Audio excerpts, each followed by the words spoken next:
Hey guys, welcome back. So in this lecture, we'll see block bindings in loops. So how let and constant actually created a difference when it comes to the loop.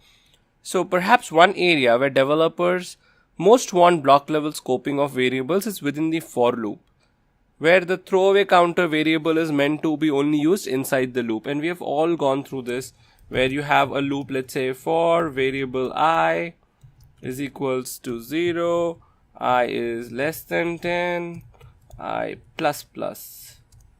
And when you go inside, you just do a console dot log of I, for instance.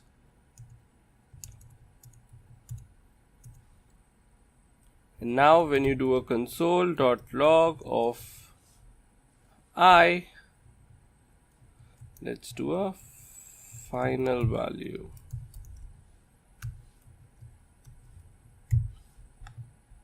Let's close the output, open the console, let's run it. And you can see an unexpected token is in the picture. Oh, out here. Okay, that's clear, run, and you can see the final value is 10, which means you can access I even outside the scope of the variable. And this was one of the shortcomings in the way we use the for loops and variable. In other languages where block level scoping is defaulted, this example should work as intended and the only for loop should have access to the variable I. In JavaScript, however, the variable I is still accessible after the loop is completed because the var declaration gets hoisted. Using let instead, as you can see, let's try to do that in another variable. Let's say I, j, and stuff var. Let's make this a let. Let's do a j. Actually, we don't need to do an output, so let's just comment these. It's just wasting our time. And let's try to do a j, and let's try run this. Now you do not get j because j is not defined, so let is definitely scoping it up. So what if you want to have functions in for loop? So let's say if you have a function, variable functions is equal to, let's say, an array, then you have a for loop where you have a variable I is equal to, well, I is already taken, so let's say x is equals to variable x is equals to 0, x is less than 10, x plus plus. Functions dot push, all you're doing is pushing an empty function into it. So let's say the function, then the block starts, and you can just do a console dot log of x. Simple, isn't it? Now what you do is you try to iterate the functions for each,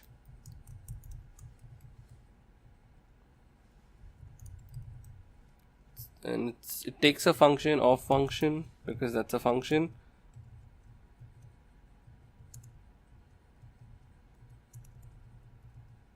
Okay, and now you try to run the function. So what will you expect as the output? Let's try and run that. Well, it will not let us proceed because I closed the brackets here. And let's close this as well. Okay, let's run, and we still have the j. Let's comment j.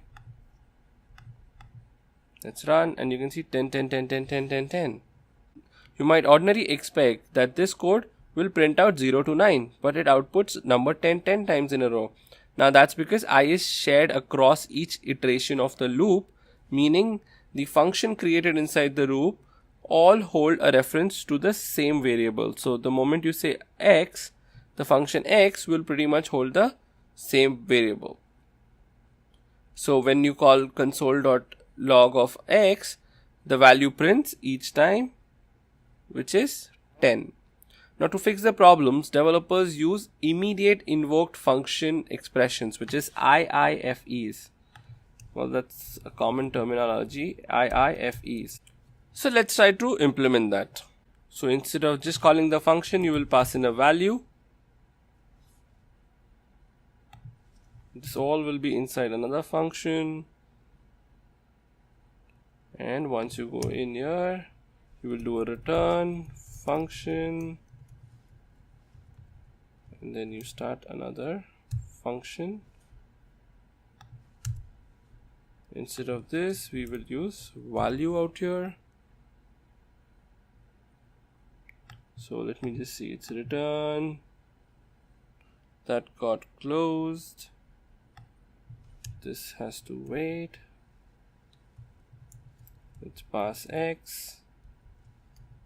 I think that's correct. Yes, that closes it. Let's try to run. Okay, there isn't syntax error. Okay. And here we have the values. So you saw how difficult it is to manage the brackets and the variables that we pass in using the IIFEs. That's definitely a problem that we need to solve, and that's where ECMAScript helped us out. So let's see how we can use the same let declarations in the loops and make it work. So let's just copy this, let's just paste it here. Let's remove this. Instead of x, let's make this a y, a y, and we don't need to do all this anymore. We just need a function. Let's remove the value. In the function, all we need to do is console log, and this can get done here. Let's close the loop, and instead of variable, let's call it a let. Let's just comment this because we don't want too many numbers printed on the screen. Value is not defined, which is here. So let's just make this the y, and you can see the answer. So let me just explain what we just did. A let declaration simplifies loops by effectively mimicking what the IIFE does in the previous example. On each iteration, the loop creates a new variable and initializes it to the value of that particular variable with the same name from the previous iteration. That means you can omit the IIFE altogether and get the results as you expected. So this loop works exactly like the loop that we had the variable and the IIFEs, but it is definitely very cleaner. Now the same is also true for the foreign or for off loops, as you can see in the next example. So let's try to create variable functions is equals to, which we already have. So let's create something else, in functions. Okay.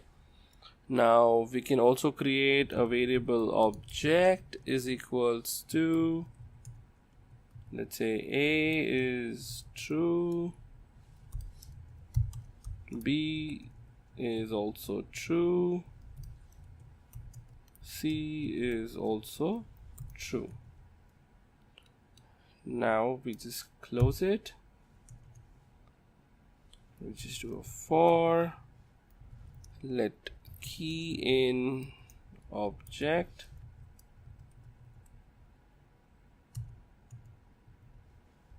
functions dot push function console.log, and let's just output the key.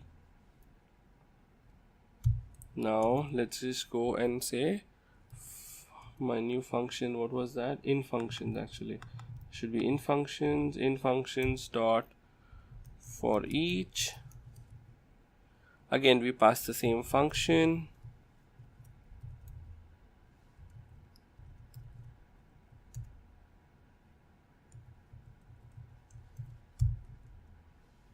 And here we call the function.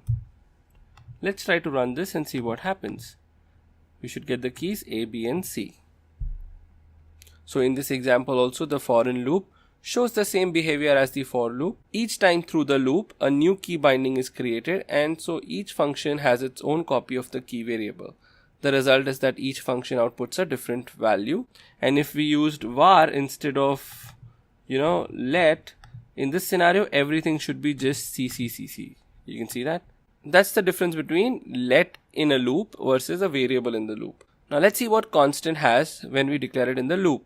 So the ECMAScript 6 specification doesn't explicitly disallow constant declarations in the loop. So let's say if you want to use the constants in the for loop, which we used here, instead of let, if you want to use a constant here and try to run it, it will give you a validation saying assignment of constant, because what you will try to do is once you assign it, it's fine. But the moment you start updating it, which is by plus plus, there will be a problem. So you cannot use constant when you're using in the for loop.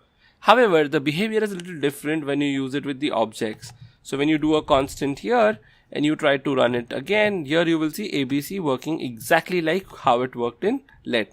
So it again is a different behavior on how you use it and where you use it. I think that's all for this lecture. I'll see you in the next class.